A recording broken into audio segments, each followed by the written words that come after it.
오늘의 주요 뉴스입니다. 코로나19 신규 환자가 88명을 기록해 하루 만에 두 자릿수로 내려갔습니다. 하지만 요양병원이나 장애인 시설 등 감염 취약시설에서 산발적인 집단 감염이 이어지고 있어 확산 가능성은 여전합니다. 코로나19 여파로 올해 들어 2분기 연속 마이너스 성장했던 우리 경제가 3분기에 플러스 성장으로 반등했습니다. 3분기 실질 국내 총생산 GDP 성장률이 1.9%로 집계됐는데 자동차와 반도체 수출이 성장세 반등을 견인했습니다. 체코가 다음 달 3일까지 야간 통행 금지와 소매점 영업 제한에 들어갔습니다. 야간 통행 금지에 들어간 프랑스는 봉쇄 조치를 포함한 추가 조치를 검토하고 있습니다. 세계보건기구는 유럽이 코로나19 방역에 뒤처져 있다며 보다 강력한 방역 조치를 거듭 촉구했습니다. 밤사이 중국발 스모그가 유입되면서 서쪽 대부분 지역의 공기질이 나빠지고 있습니다. 수도권과 충청, 호남 지방의 초미세먼지가 종일 나쁨 수준을 유지하겠고 수도권과 충청은 내일 오전까지 초미세먼지가 기승을 부릴 것으로 보입니다.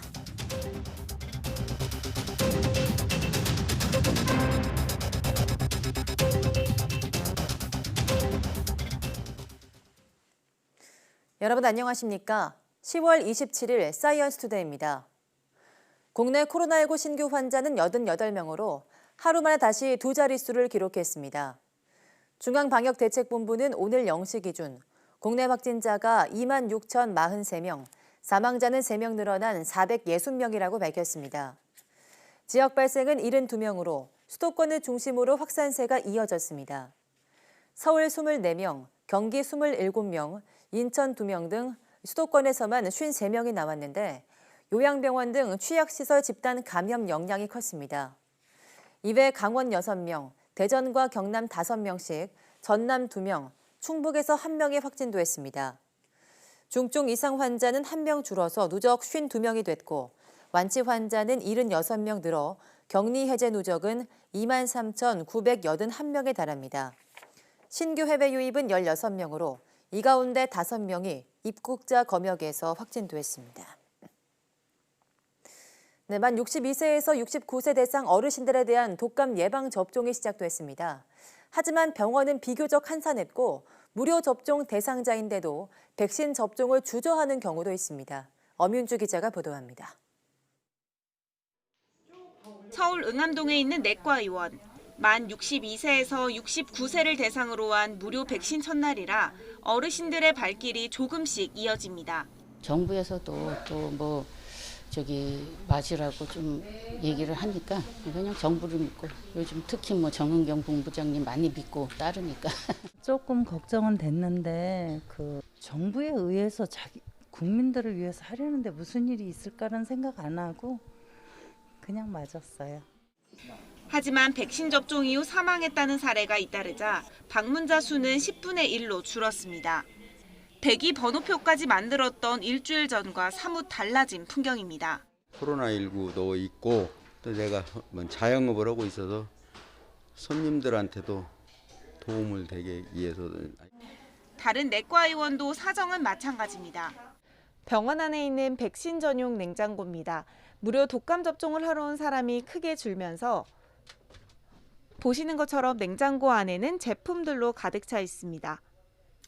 대신 유료 백신 제품을 맞을 수 있는지, 해외에서 수입된 백신이 있는지 문의가 끊이지 않습니다. 무료 독감에 해당하는 나이임에도 불구하고 오셔가지고 유료 독감을 찾는 분들도 있고 또 혹 일부에서는 국내 제약회사의 독감 말고 어르신들이 불난 섞어 있냐.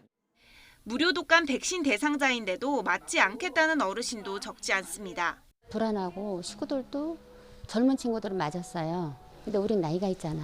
면역이 떨어지잖아. 그러다 보니까 내가 될 수도 있잖아요. 그래서 안 맞고 싶은 생각? 전문가들은 과도한 불안감은 금물이라면서도 병원에서 먼저 몸 상태를 확인한 뒤 접종하라고 조언했습니다. 그간 저희가 알고 있던 아나필락시스의 확률, 정말 100만 명 중에 5명 이런 정도의 확률을 얘기해왔었고 예년에 접종하고 이상 없으셨던 분들 좀 안심하고 접종하셔도 되지 않을까 생각합니다. 지금까지 독감 백신을 맞은 사람은 모두 1,400여만 명이고 이 가운데 무료 접종은 1,000만 명 가량입니다. YTN 엄윤주입니다. 지난 11일에서 17일까지 일주일간 독감 의사 환자 발생 비율이 지난해보다 낮은 것으로 확인됐습니다. 질병관리청은 10월 셋째 주 독감 의사 환자가 나오는 비율이 외래 환자 1,000명에 1.2명으로 지난해 같은 기간 4.6명과 유행 기준 5.8명보다 낮았다고 밝혔습니다. 독감 의사 환자는 38도 이상의 갑작스러운 발열과 함께 기침 또는 인후통이 있는 의심 환자를 말합니다. 질병청은 국내 전문검사 의료기관 채취한 호흡기 검체에서 인플루엔자 바이러스 검출률이 0.7%였다고 설명했습니다. 하지만 인플루엔자 표본 감시 의료기관인 의원급 52곳에서 채취한 환자 검체에서는 아직 인플루엔자 바이러스가 검출되지 않았습니다. 정은경 질병관리청장은 현재 인플루엔자 바이러스가 일부 환자에서 검출되지만 그렇게 유행 수준이 높진 않다며 독감 예방을 위해서는 백신 접종이 가장 중요하다고 강조했습니다. 전 세계 누적 코로나19 확진자가 4,300만 명을 넘어서는 등 2차 대유행 조짐을 보이고 있습니다. 카이스트 등 국내외 공동연구진이 실험실에서 키운 사람의 허팝과리에 코로나19 바이러스를 배양해 세포를 파괴하는 과정을 처음으로 규명했습니다. 효과적인 치료제 개발에 큰 도움이 될 것으로 기대됩니다. 이정우 기자입니다. 코로나19 바이러스는 생쥐 모델에 감염시키기가 어렵고 특히 실험실에서 사용할 수 있는 폐세포 모델이 없어 감염 연구에 한계가 있습니다. 이런 가운데 인간의 폐포, 이른바 허팝과리 세포를 실험실에서 구현하는 3D 미니 장기 기술이 카이스트와 영국 케임브리지 대학 등 국내외 공동 연구진에 의해 개발됐습니다. 이를 통해 코로나19 바이러스가 인간의 폐세포를 파괴하는 과정을 처음으로 규명했습니다. 사람 폐포세포를 3D 배양 기술로 개발을 했고 그걸 이용해서 코로나 바이러스가 어떻게 폐포세포를 감염시키는지를 규명한 연구입니다. 연구진은 사람의 폐 조직을 안정적으로 3차원 배양할 수 있는 조건을 알아내 지속 배양이 가능한 3차원 인간 폐포 모델을 만들었습니다.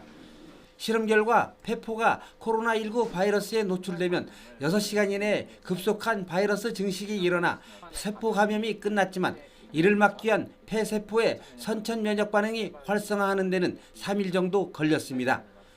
또 감염 3일째부터 세포 가운데 일부가 고유 기능을 급격히 상실한다는 사실과 함께 바이러스 입자 하나가 세포 하나를 감염시키는 데 충분하다는 것도 알아냈습니다.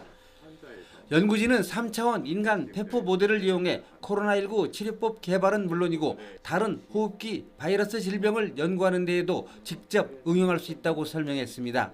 약물 스크리닝이나 질병 기전을 규명하는데 사람의 세포를 이용해서 직접적으로 연구를 하게 됨으로써 좀 더 효율적이고 빠른 연구를 수행할 수 있을 것으로 생각합니다.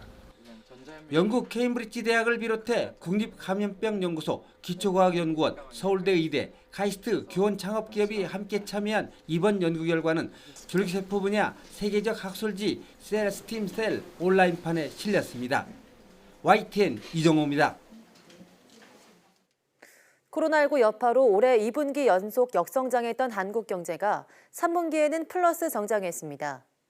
한국은행은 올해 3분기 실질 국내 총생산 GDP 성장률 속보치를 발표하면서 전 분기 대비 1.9% 성장했다고 밝혔습니다. 이는 올해 1분기 마이너스 1.3%, 2분기 마이너스 3.2%로 2분기 연속 마이너스 성장한 데서 2% 가까이 반등한 것으로 지난 2010년 1분기 2% 이후 가장 큰 폭의 성장률을 기록한 겁니다. 1년 전인 지난해 3분기에 비해서는 1.3% 감소했습니다. 3분기 성장률이 1.9%로 반등한 데는 수출이 자동차, 반도체 등을 중심으로 15.6%나 증가하고 설비 투자도 기계류와 운송장비가 모두 늘면서 6.7% 는 데 힘입었다고 한국은행은 설명했습니다. 올해 3분기 GDP가 반등에 성공하면서 우리 경제가 정상화를 위한 회복 궤도에 진입했다는 평가가 나왔습니다. 홍남기 부총리 겸 기획재정부 장관은 오늘 정부 서울청사에서 열린 혁신성장 전략회의에서 수출을 중심으로 GDP 성장세가 상당폭 반등했다고 평가했습니다. 그러면서 전 분기 대비 10년 만에 최대폭의 GDP 성장은 우리 경제가 회복 궤도에 진입한 것을 의미한다며 위기 극복에 대한 기대감을 키우는 대목이라고 말했습니다. 다만 지난 8월 코로나19 재확산 영향으로 내수 개선 흐름이 위축된 것이 뼈아팠다며 만약 소비 회복세가 이어졌다면 2% 중반대의 성장도 가능했을 것으로 추정된다고 밝혔습니다. 네, 코로나19 사태로 손 소독제가 품귀 현상을 빚는 틈을 타 무허가 소독제를 만들어 시중에 유통한 업체 대표가 경찰에 적발됐습니다. 온라인 쇼핑몰을 통해서 20만 개가 팔렸는데 단속을 피하려고 별도의 허가가 필요 없다고 광고한 것으로 드러났습니다. 차상은 기자입니다.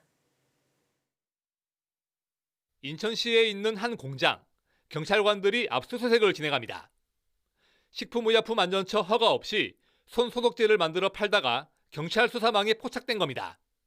업체 대표 A씨는 지난 2월 코로나19 사태로 소독제 품귀 현상이 벌어지자 공범 B씨와 함께 생산 판매에 뛰어들었습니다. 업체가 만든 무허가 소독제는 42만 개, 시중가로는 34억 원에 달합니다.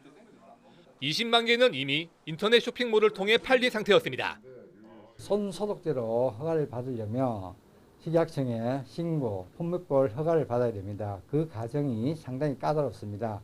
그러다 보니까 허가를 피해서 전면에는 손 세정제 광고를 하고 국과수가 제품 성분을 분석한 결과 에탄올 함량이 높은 소독제인 것으로 드러났습니다. 인체에 치명적인 영향을 줄 수 있는 원료이기 때문에 식약처 허가 없이 소독제를 만들어 파는 건 불법. 반면 비누와 같은 세정제는 별도 허가 없이 신고만 하면 제조 판매가 가능합니다. A씨는 승인받지도 않은 미국 식품의약품 마크를 제품에 새겨놓고 수출까지 준비한 것으로 드러났습니다. 경찰은 업체 대표 A씨를 구속하고 압수한 제품 22만 개는 폐기할 계획입니다. YTN 차상훈입니다. 서울시가 기존보다 4배 빠른 공공 와이파이 까치온 서비스를 시범 실시합니다. 지자체가 직접 공공통신 서비스에 나서는 건데요. 주무부처인 과기정통부가 위법이라며 강하게 반대하고 있어 마찰이 불가피해 보입니다. 구수본 기자입니다. 서울 지하철 2호선과 5호선이 만나는 왕십리역 인근. 유동인구가 많은 이 지역 신호등에 서울시 로고가 그려진 와이파이 중계기가 눈에 띕니다. 서울시가 성동구를 비롯해 5개 자치구에서 시범 실시하는 공공 와이파이 까치온 기지국입니다. 주요 도로나 공원, 전통시장 등 공공생활권 전역에서 휴대전화 와이파이 기능을 켜고 서울을 선택하면 무료로 초고속 와이파이를 이용할 수 있습니다. 처음 한 번만 설정해 놓으면 까치온이 깔린 모든 곳에서 자동 연결됩니다. 서울시는 빅데이터, IoT 등을 구현할 스마트시티 기반을 마련하는 동시에 통신 비용을 절감하고 통신 기본권을 보장할 수 있을 것으로 기대하고 있습니다.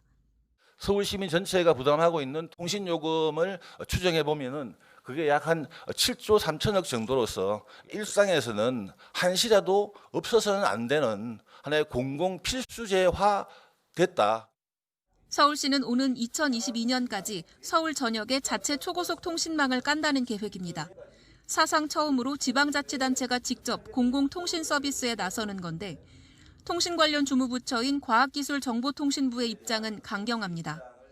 서울시의 까치온 서비스는 지자체가 기간통신 사업을 할 수 없도록 한 현행 전기통신사업법을 명백히 위반하는 것이라며 서비스 시행 즉시 이용정지 명령을 내리고 동시에 형사 고발도 검토하겠다는 겁니다. 서울시는 이에 대해 법령 해석상 이견이 있지만 과기정통부도 사업의 취지에는 동의하고 있다며 준비를 마친 서비스는 그대로 진행하고 나머지 보완점은 협의해 나가겠다고 밝혔습니다. YTN 구수본입니다. 밤사이 중국발 스모그가 유입되면서 서쪽 지역을 중심으로 초미세먼지 농도가 짙게 나타나고 있습니다. 국립환경과학원은 대기가 안정된 가운데 국외 미세먼지가 축적되면서 수도권과 충청, 호남 지방의 초미세먼지가 나쁨 수준까지 올랐다고 밝혔습니다. 특히 수도권과 충청 지방은 내일 오전까지 초미세먼지가 기승을 부릴 것으로 보여 주의가 필요합니다. 네, 10월의 끝자락 깊어지는 가을에 전국 곳곳이 단풍으로 붉게 물들고 있는데요. 충북 괴산의 작은 마을의 은행나무길도 노란색으로 물들어 말 그대로 황금 터널을 이루고 있다고 합니다. 이성호 기자입니다.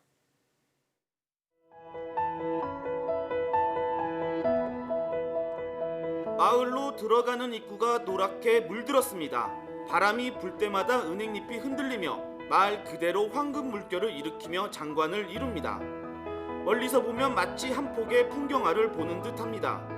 나들이객들은 깊어가는 가을을 추억으로 간직하고 싶은 마음에 셔터를 누르기 바쁩니다. 코로나19로 인해 밖으로 다니는 것이 부담스럽지만 마스크 착용과 발열 체크 등 방역 수칙은 꼭 지킵니다. 오랜만에 단풍놀이 좀 하려고 왔는데 사람들도 생각보다 많이 없고 다 마스크 사회적 거리 두기를 잘 하고 있어서 딸아이랑 지금 재밌게 구경하고. 이곳 은행나무길은 지난 1977년 마을 주민이 은행나무 200그루를 기증하면서 조성됐습니다. 이후에도 주민들이 마을길에 은행나무를 심으면서 지금처럼 황금 터널을 이루게 된 겁니다. 이곳 은행나무길은 길이가 400m로 길 양쪽으로 은행나무가 빼곡히 심어져 있습니다. 가로수길 곳곳에 추억을 남길 수 있는 포토존과 저수지 등을 걸을 수 있는 산책로도 마련되어 있습니다. 무엇보다 이맘때면 저수지의 물안개가 은행나무길과 어우러지는 것으로 유명해 많은 사람이 이곳을 찾아왔습니다. 하지만 올해는 코로나19로 인해 매년 개최하던 축제도 취소했습니다. 기존에 했던 마을 축제도 다 취소를 했는데요. 여기 오셔가지고 힐링하시는 것도 좋지만 지금 한참 하고 있는 코로나 방역 수칙에 맞게끔 들어오시면서 발열 체크 그리고 은행나무 가로수길을 걸으면서 가을 정취를 만끽하는 것도 좋지만 코로나19 예방을 위한 방역 수칙도 꼭 지켜야겠습니다. YTN 이성호입니다.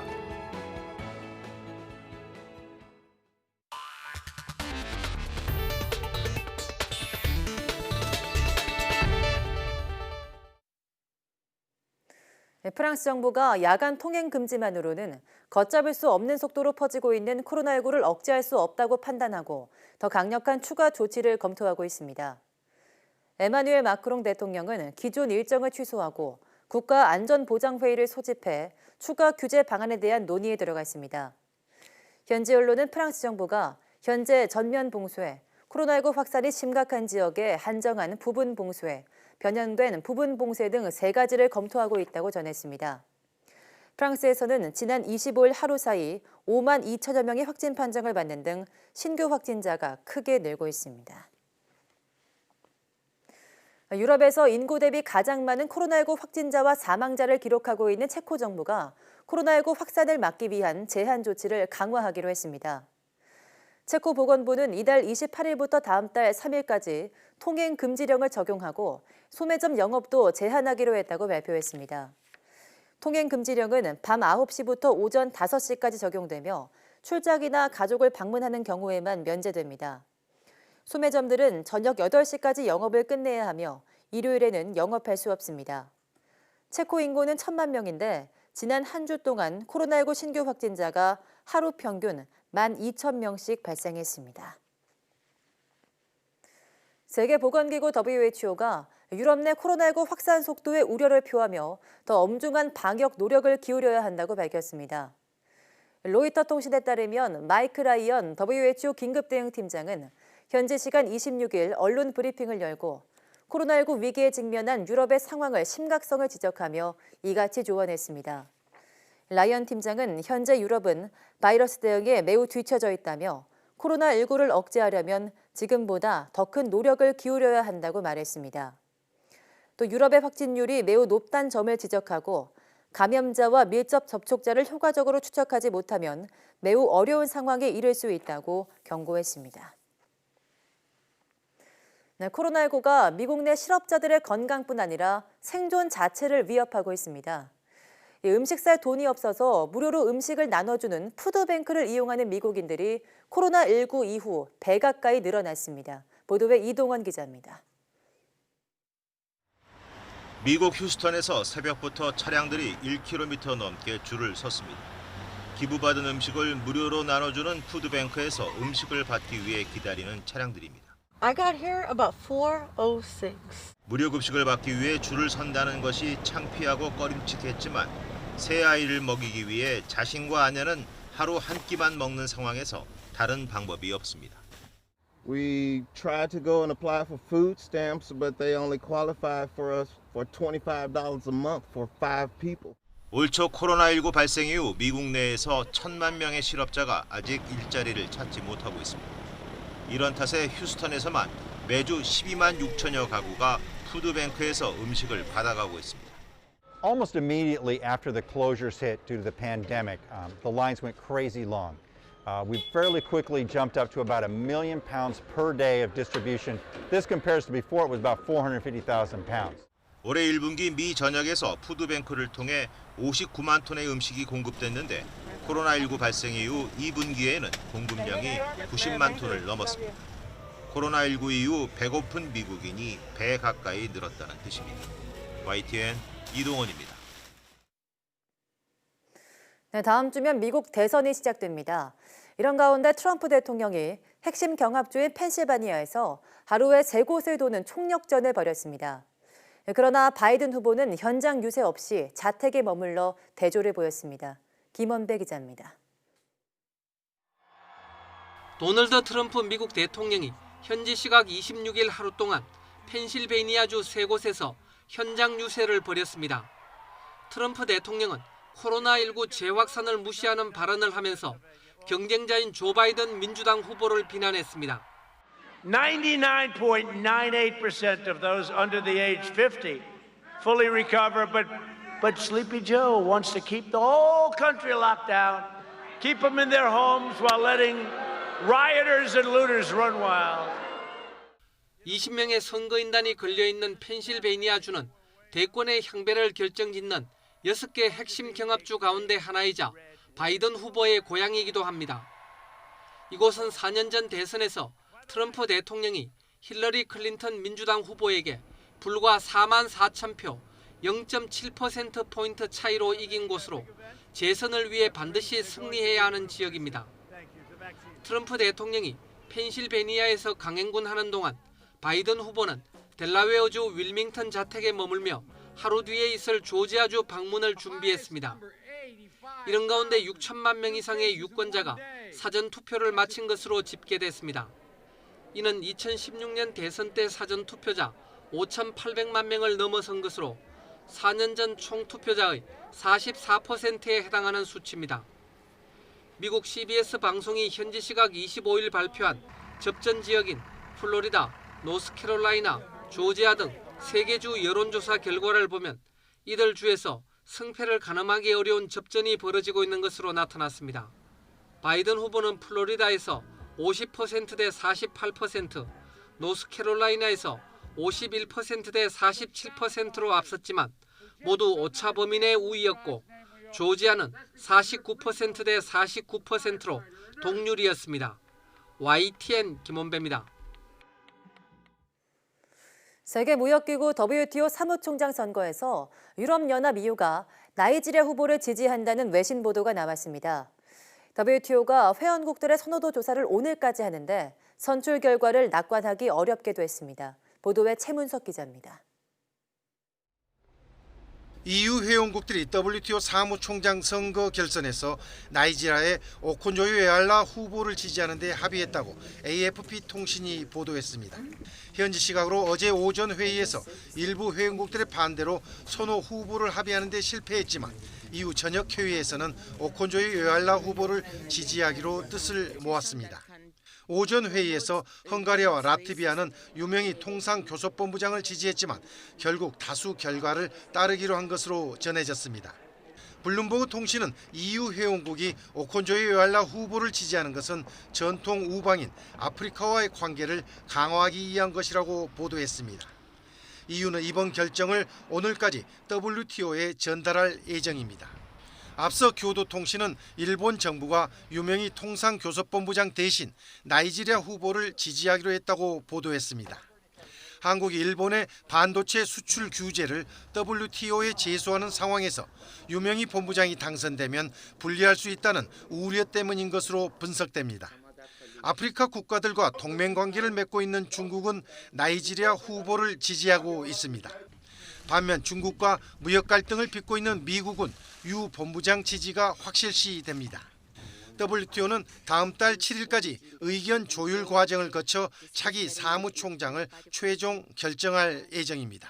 YTN 최문석입니다.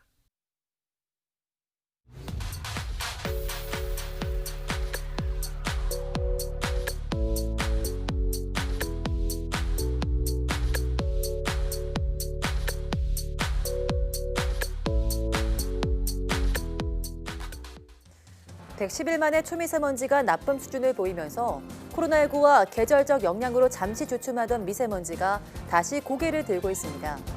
또 11월은 중국에서 난방이 시작되면서 더 많은 대기 오염물질이 유입되기 때문에 앞으로 미세먼지 농도는 더 짙어질 텐데요. 오늘 오후 사이언스 투데이 날씨 학개론에서 전문가와 함께 자세한 이야기 나눠보겠습니다. 많은 시청 바랍니다. 함께해 주신 여러분 고맙습니다.